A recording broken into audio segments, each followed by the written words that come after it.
fight for the WBC interim world title. And that's what's in our heads right now.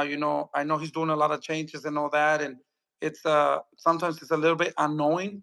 And people are like, "What the hell? What's happening and all that." I'm just happy that we have a date on. I was going to say the date, but I can't say it yet. So we have a date. The fight is going on, and we're just waiting on final details. But everything's ready to go to fight Alexander Boslik, and we're super excited, man, to fight for that title. Hopefully, the winner of Be Bold and Better Beard, we can get an opportunity to fight them. And I heard that they're gonna take the belt away from Canelo on March. I don't know if that's really gonna happen. If that happens, we'll be fighting for that title also at 168. So super excited for a new adventure and a new year. So, you guys are prepared to go back down if necessary. Yeah, like I said, there is no problem. You guys seen that in the past 5 fights, David has not struggled at all with the weight. He's underweight, just to show you guys that there's no problem there.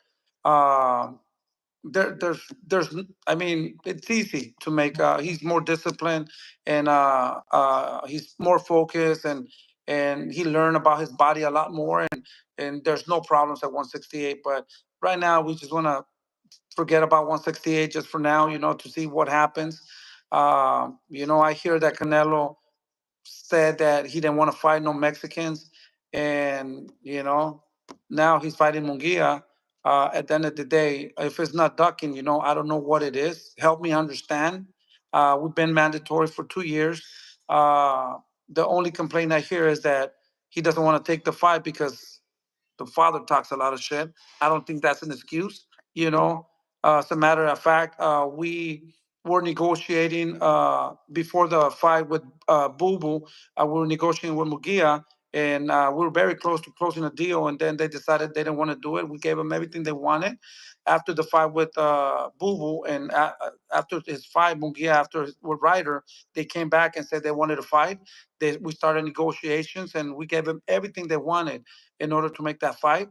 2, 3 days later, we heard from the team of Canelo Alvarez that they wanted to make that fight, but the only way that they would make the fight is by paying the the minimum amount to make that fight. Million. Yeah. And right away, I didn't even ask David. I said, let's make it happen, David. Money's important. At the end of the day, I look at the big picture. I think that after fighting Canelo, everything would change. You win or lose, everything would change. So I was more focusing on making that fight happen. I told him, let's do it, no problem. Don't worry, take all the money. You deserve it. You're a great champion, and just give us the opportunity to show what we can do. And they disappear. And I think the reason they disappear is because they just wanted to say that they did offer us the fight, and I didn't want to take it because I wanted more money. And you know, that's their excuse now. That we said yes, and they disappeared too. So they just wanted an excuse to say that they did offer the fight, but they disappear again. They didn't want to make it happen. Wow. So, do you believe what as far as him leaving to the zone is? Do you feel like you guys weren't even part of the deal to begin with, I and don't. yeah. Yeah, I don't think we were part of the deal. Like I said, he wanted to milk the cow. He wanted to get as much as he could. And when the opportunity was there to present the fight with David, of course, he wasn't going to take it. And I don't think he wants to take it. And I think he will never take that fight with David. David's super young, hungry. He's a monster, big for that weight. And he knows that he cannot beat David. And that's the reason he doesn't want to take that fight.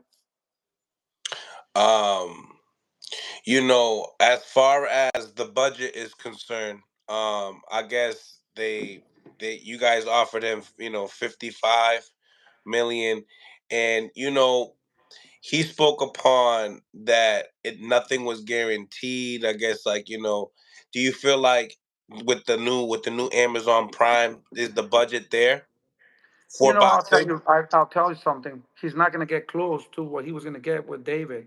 I mean, He was going to get that. That was promised to him to get all that money. And plus, we also told him to take all the money, to make all that money. I was even willing not to take anything from the pay per views. Take it all. So guaranteed, flat, 5 million. And even David, right now, he gets paid around that much fighting anybody. So at the end of the day, we knew that that was a great opportunity, and we had to sacrifice. We had to prove ourselves. And now, he's gonna go fight Munguia or Berlanga. You know, I mean, I wish them the best, and I'm happy for them to get that fight. I don't think Berlanga is there for that fight. He got cut. He didn't look as good as he should in order to get that fight. He to me, yeah, he did stop who, I mean, Mungia has been getting hit a lot, and I think he needs a lot more in order to get a big fight like that. But at the end of the day, I'm happy for them, and I wish them the best. And we're here to do whatever we can. I think this is the biggest fight for Canelo Alvarez. He will make the biggest purse in his life, fighting David, and he would show the world that he's the best and go out on his shield.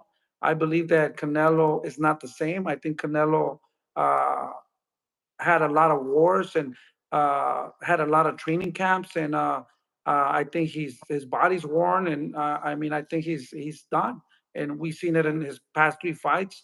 I think that the mind wants to go, but the body, I don't think, is there anymore. He had a lot of wars. He's been super disciplined. He has captured so much, something that will be hard for another fighter to capture.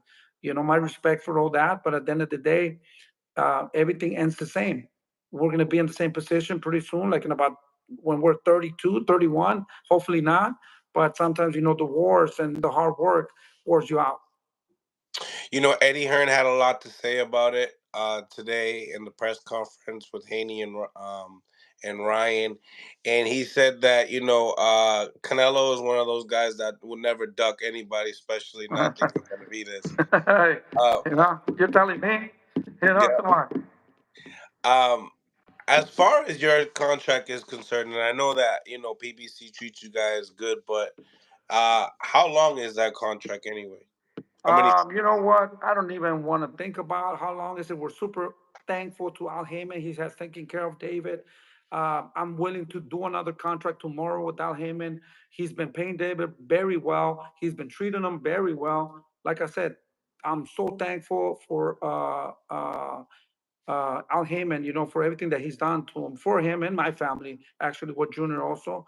I will sign a contract in a heartbeat, like tomorrow. And I believe that he's a legit man. And I think that Canelo would, I'm pretty sure that with David, he will make a lot of money, With all these other fighters, I don't even think he's making half a half what he would make with David. If he's not ducking, if he's not scared, I mean, I want to know what it is, because at the end of the day, the best fight the best. He's the best at boxing. He's the pound for pound, the king at 168. And at the end of the day, if you got those belts, you got to keep proving yourself. As long as you have those belts, young fighters are going to come, and hungry fighters are going to be challenging you.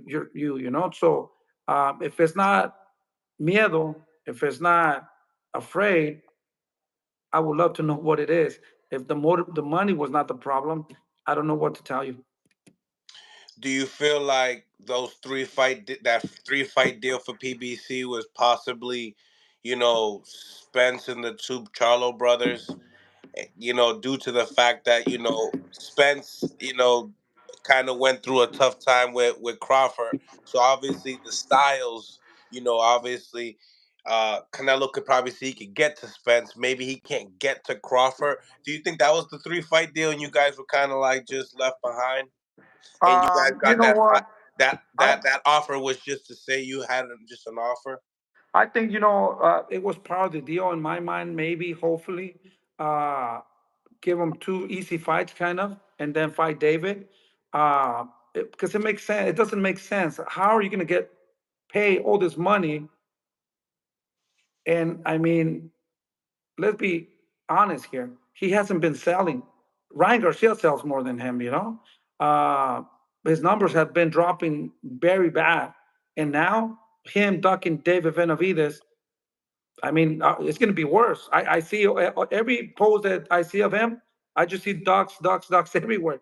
You know, I mean, and I'm super happy with that. I'm enjoying all that because at the end of the day, you can ride. Like I said a long time ago, you can run, but you can't hide. You know, the experts and the fans of boxing, you're not going to fool them. You know, you could do it once or twice, you know, but now I believe that he's against the wall, man. You know, he has to leave those belts or he has to fight David. David's his nightmare. You know, when he retires, he's going to regret not fighting David because it's going to be on his mind. Everybody, whenever they see him, they're going to name the Mexican monster, Benavides. So I don't think that he's going to be able to support that, you know, for a long, long time, you know. He's young and people are going to attack him with that all the time. And they're not going to give him the credit as a great champion until he fights David Benavidez.